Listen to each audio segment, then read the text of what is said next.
Hello everyone, Jeff with the Green Review. Sometimes when we're checking out the health of a tree, we'll do a sound check. We've got a tree here that's looks like a damaged area. There was a branch cut off, but there's also borer holes around the sides of the cut area.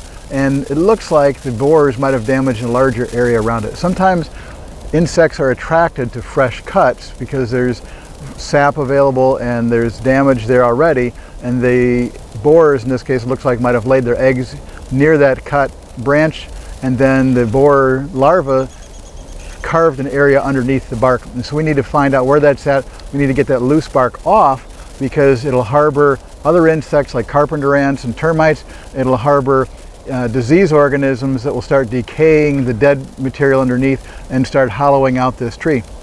So we need to remove the dead area of bark so that we can open that area up to sunshine, and it'll dry out and those decay organisms won't be able to survive. So we're going to do our sound check. We tap on here and we find there's a certain sound, but when we get up to here, it's a very different sound. So we have two sounds, and we can even as we're doing it, we can see that the bark is vibrating, and there's areas up here as well that appear to be loose, and so we start prying them off and trying to find out where the live tissue might be. Now in this case, we've got an easy thing. We can just pry a bunch of this dead stuff out of here. And you can see we've got ants in here, other insects in here. We have a good set of healing tissue on both sides of this wound that will eventually grow across. So we've got good healthy tissue here. We can scrape a little bit and see the white or green tissue right underneath. So we've got some really good healing tissue coming around the wound here. So we're going to do a little bit more cleanup with the knife down here. We want to make sure this area drains out and doesn't accumulate water. So we've got a little bit of accumulation of mold and dust and dirt and mud down in the bottom of the wound here.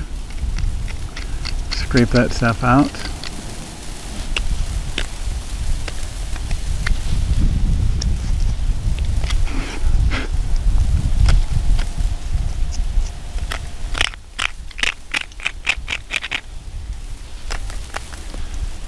Now that this area is exposed, it'll dry off. You don't have to paint it. There's no reason to do anything to try to preserve it.